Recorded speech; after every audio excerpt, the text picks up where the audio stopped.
Hey Pokemon fans, Tamashii here. Pokemon has always been renowned for its gender-neutral appeal and its positive portrayals of women in video games. Since the beginning, Pokemon has captured the female audience where other game series have failed, and it's mostly thanks to its many well-written and strong female characters. But these great girls aren't limited to the games themselves. There are plenty of great characters in the Pokemon anime and manga too. So today, we'll be celebrating the ladies of the Pokemon world and counting down the top 10 best female Pokemon characters, or PokéGirls, of all time. Number 10. Mom. While the mother has never really played a big role in the Pokemon games, she's always been present. In the past though, the player's relationship with the mother has always felt a bit impersonal. In Gen 1, she stayed home and did nothing while you were out on your journey. In Gen 2, she played a bigger role, but did little more than act as your personal bank. You could call her and talk to her more than ever, but all she ever wanted to talk about was money. I wonder how Mom's doing. Hey Mom, Hey dear, is this about money? No, I just missed you and I wanted to check in. Okay, well call me if you need to talk about your money, bye! In Gen 3, your mom made you ride in the back of a moving van with untethered boxes full of presumably heavy things. And in Gen 4, your mom finally got a backstory, but you find out about it on accident. Your mom cared so little about you in that game, she didn't even bother to tell you about her favorite hobby all of your 10 years of living with her. I think in Gen 5 though, they finally got the relationship between the mother and the player right.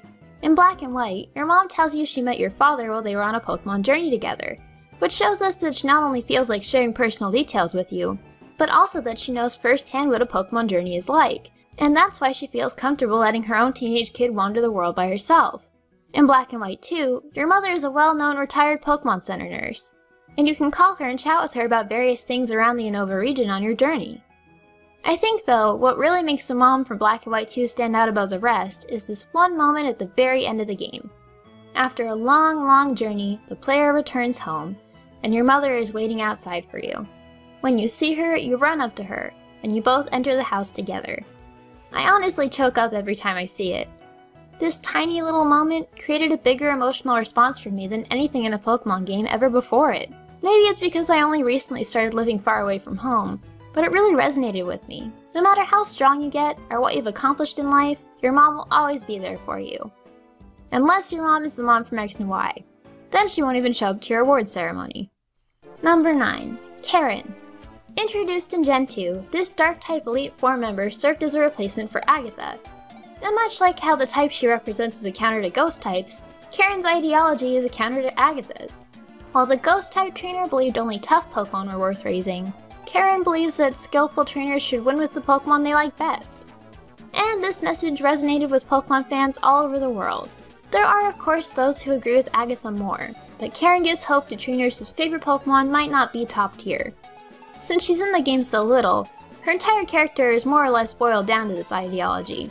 But for how little she says, her words have had a huge impact on Pokemon fans, and inspired millions to stick with their favorite Pokemon against all odds. Number 8. Iris. I feel like Iris gets a bad rap among Pokemon fans more because of Ash's failings as a character than her own. In the previous season, Ash was more of a mentor figure to Dawn, and because of their relationship, his character was allowed to grow in terms of his own skill in battling, and how much he learns himself. However, hot off the heels of this, the Black and White season began with Ash and Pikachu losing to a completely untrained and unskilled, presumably level 5 Snivy. Ash was totally stunted as a character, and this was only made more obvious when Iris shows up. Her attitude with Ash, constantly calling him such a kid and pointing out how completely inept he is at every opportunity, only highlighted the problems with Ash's character that fans of the show have been struggling with for years. However, don't let your frustration with Ash blind you to Iris's real character. She's actually pretty interesting. Her design is unique, and really stands out from any previous female companion, and she's actually an experienced battler, even considered a child prodigy at one point. Having a female protagonist in Pokemon battle as much as Iris did was actually never done before if you think about it. Misty was a gym leader and had plenty of Pokemon, but rarely got into battles that were really her own. Mostly she just used her Pokemon to help solve problems and take out Team Rocket. May and Dawn were both more interested in contests than Pokemon battles, and Serena, well, she likes pretty clothes. But Iris really holds her own. She's skilled, more skilled than Ash in most ways, and she's really unconventional. She's wild and has trouble getting to know people as well as she gets to know her Pokemon. something a lot of Pokemon fans can really relate to. It's unfortunate that most of the Best Wishes season was hastily rewritten, and as a result her character suffered and didn't get much resolution. But for all her hypocrisy and flaws, she really was a breath of fresh air. Number 7. Jessie. When you're watching Pokemon, do you ever find yourself rooting for Team Rocket? I know I do. In a series where the protagonist is so frustratingly static, the villains are actually some of the most dynamic characters. Jessie is no exception. Though she typically plays the straight man to a lot of James and Meowth's gags, she's actually one of the more fleshed out members of the gang. You have to do a little digging to find her backstory if you're a Pokemon fan from outside of Japan, but in the radio drama The Birth of Mewtwo, it's revealed that her mother was actually a highly ranked member of Team Rocket, who died in an avalanche while trying to capture Mew. Jessie was put into a foster home, where she grew up in extreme poverty. When she became old enough, her initial career choice was actually to become a nurse, but she couldn't afford to get the proper training and instead went to Chansey School and failed to graduate since she was not, in fact, a Chansey. Then she decided to go to a Pokemon trainer school where she met James, and the two dropped out and joined a bike gang. After several different careers, she eventually joined Team Rocket without even knowing that her mother was a member before her. But even though their schemes tend to fail, it seems that Jessie is usually the brains behind the Team Rocket operation, and she even had ambitions of her own outside the goals of the gang, entering into several contests and even earning ribbons. Though she's probably the least sentimental of the trio, her perseverance in the face of negative amounts of success is what makes Team Rocket lovable. And though she might not be goofy like James, or wisecracking like Meowth, a Team Rocket with no Jessie would hardly be Team Rocket at all. Number 6. Bianca. While many great girls in Pokemon have talent when it comes to battling, it's actually Bianca's lack of talent that makes her stand out. She is, from the start, not very skilled, but rather than pushing herself to be something she's not, she's realistic, and instead wants to find something that she can do in spite of this. And where she lacks power in battle, she has the strength to stand up for herself. Her overbearing father has so little confidence in her that he opposes her setting out on a journey at all. With a little help from another great female character, the gym leader Elisa, she tells him off and does what she wants in spite of him. And it's because of this courage and her own faith in herself that she goes on to become an assistant researcher to Professor Juniper. Bianca and Sharon together are some of the better rivals in any Pokemon game, and where Sharon might be the more archetypal rival, beating Bianca never felt like stepping on another person's dream. Instead, it helped her realize her own path.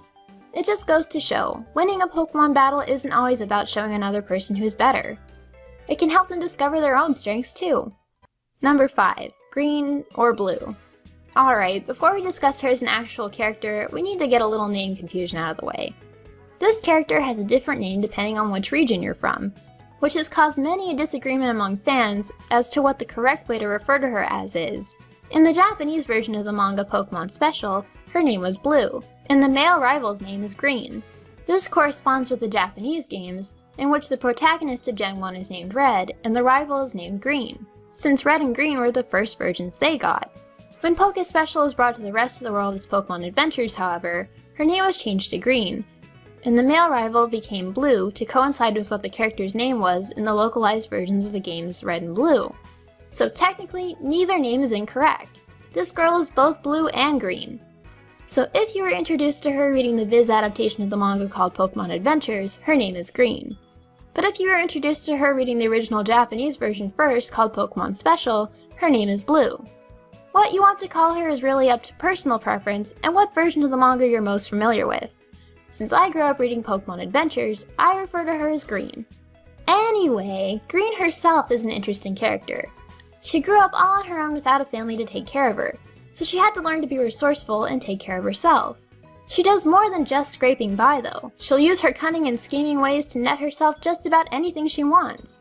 She's an effeminate badass who will stop at nothing to get her way, tricking others into doing the dirty work, using her Ditto to confuse her enemies, and even using brute force when the situation calls for it.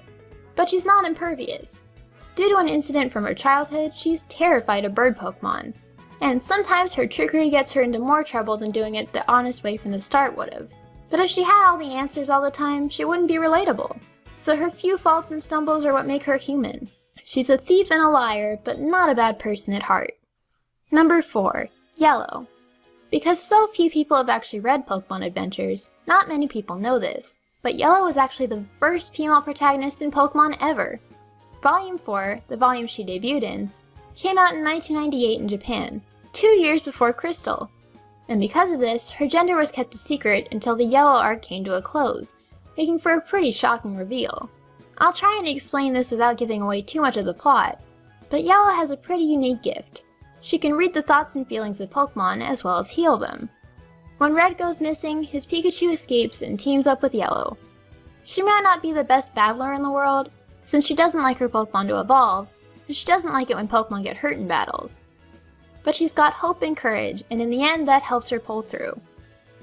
Other trainers have gifts like knowledge and strategy, but Yellow's got her own special gift, that ultimately proves to be the greatest of all. As the very first female protagonist, I think she set a pretty good example. Number 3. Cynthia. Cynthia carries the distinction of the first female champion, but that's not what makes her so cool. No, she's awesome because she's one of the best champions ever, period. While all champions appear in the story before you fight them at the end, Cynthia's involvement in the plot built up a certain mystique around her, and the payoff of actually battling her is what made her really stick out in most people's memories. She's tough.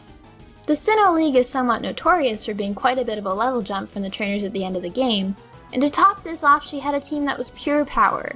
She had one of the most diverse teams at the time for a champion, and she had power both offensively and defensively, with one of the most ruthless AIs in Pokemon history. She's got style, she's got power, and one of the best battle themes to boot. Number 2. Misty. Misty has always been a personal favorite of mine, for a number of reasons. At the time of its debut in the US, cartoon girls in America tended to be rather one-note. They were usually extremes in terms of just how feminine they were, and they tended to be rather stereotypical. Misty, much like Iris, was highly unconventional. She was sentimental, sweet, nurturing, feminine, and yet short-tempered, stubborn, and competitive. She was talented, smart, and not afraid to go after what she wants. But unlike Iris, Misty had the added benefit of being introduced very early on in the series, at a time when the audience was brand new and the thought of writing the show cyclically hadn't been conceived yet. For this reason, Misty is one of the most well-developed characters in the entire show. We meet her family, and find out about her early childhood, we know her fears, we see her relationship with her friends in Pokemon change and blossom. Her goal upon leaving the show is entirely different than the one we were first introduced to her with, showing a real growth in her character. She felt the most human, and kids really related to her, myself included. She didn't have to sacrifice her femininity to succeed, making her a great role model for girls. And the number 1 PokéGirl is Emma.